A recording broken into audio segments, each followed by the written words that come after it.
Something that I hear a lot of people talk about, specifically women, talk about doing is giving grace.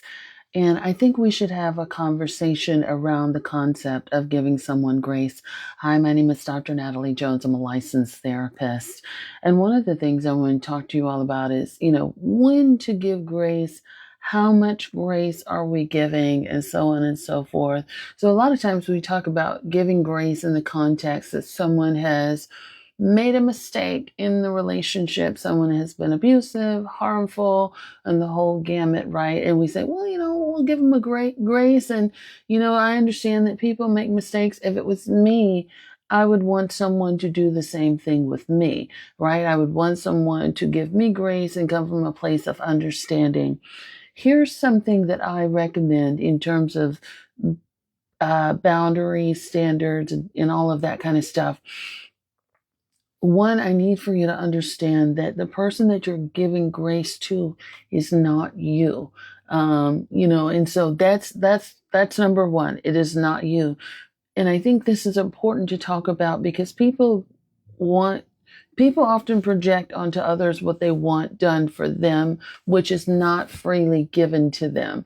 So that is the other thing. And for yourself, you need to be more protective of yourself and stop expecting everybody to be like you or being treated like you. That is manipulation 101. You think you're better than me. You think you're this and you think you're that. Actually, yeah, I am, because I have different standards set in place for myself. Take it how you want it, but that's just the way it is. So stop treating people as if they're you, especially when they're not, especially when you're not aligned on values and morals and all that kind of good stuff.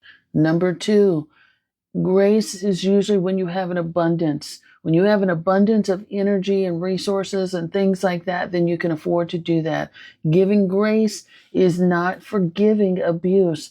Giving grace is not forgiving endless amounts of disrespect. So that needs to be capped at one time. When it's disrespect, when it's abuse, that there needs to be a cap on that of one time, and then you need to move accordingly.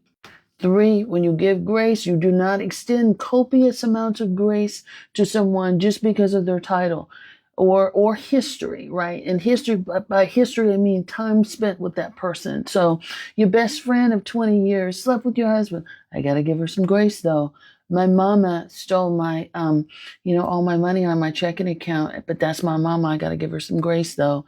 My daddy, he came over and stole my car and wrecked it, but I got to give him some grace though, because that's my daddy.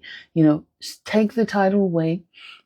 You take the title away from the person. So if that wasn't your mama, your daddy, or your brother, let's just say it was some regular person on the street, right? Would you give grace to that same type of person that you didn't know have that relationship with?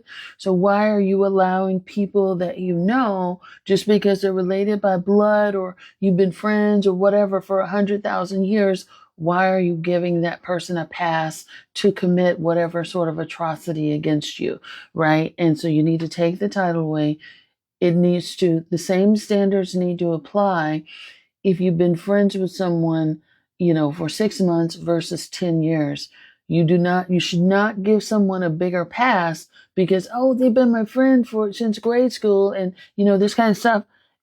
It doesn't need to work that way. You need to have a set standard in your life and stop moving the needle based off of how long you've known each other and because we're related by blood. And this is not something Dr. Jones is talking about. This is a practice that I implement in my life too.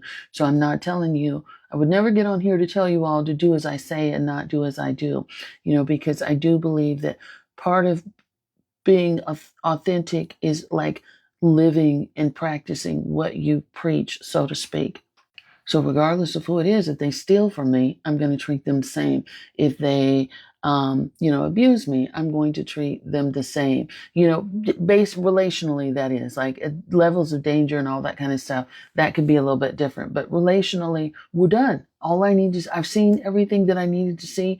I don't need to understand your circumstance and why you did it and your childhood trauma story and all this. For me, this is for me. In my personal life, I don't need to know those. in order to make a decision on how I'm going to interact or treat with you or not interact or deal with you going forward. You also need to think about whether or not giving grace is doing more harm than good, and it's just an excuse for you to stay in a relationship with a person who doesn't give a damn about you. And that's something I really need for women to think about, especially as it relates to men and men and mothers and parents and stuff like that. A lot of times what we'll do, and I did a post on this yesterday, is we'll lie to ourselves and we'll tell ourselves that we're doing this. We're being this great human being for another person who's suffering in some sort of despair to justify their mistreatment of us. And that's really a lie that we tell ourselves to stay in a relationship that we wouldn't otherwise be in, because that is somehow benefiting us in some way. So no, you're not being a martyr. No, you're not being this great person given this great gesture. You're also doing something for a selfish reason too, that's just as toxic as the person committing the offense. So those are my thoughts on the concept of giving grace. The other thing too, use data points. I tell my clients this all the time. Use data points that you've already seen. So if you have more than enough information to say that this is a person's character, if it is their person's character to lie, cheat, steal, and abuse and all that, there's no grace. There's no amount of grace that's going to change that. So you need to be real about that.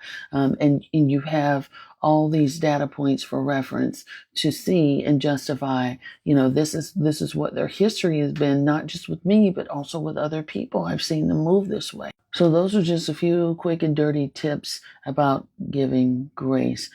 So I hope that this helps. Let me know what you guys think. You like this, definitely subscribe to the podcast, A Date with Darkness, linked in my bio, and the newsletter also linked in my bio. And we're working on getting some things out to you guys soon. You guys take care now.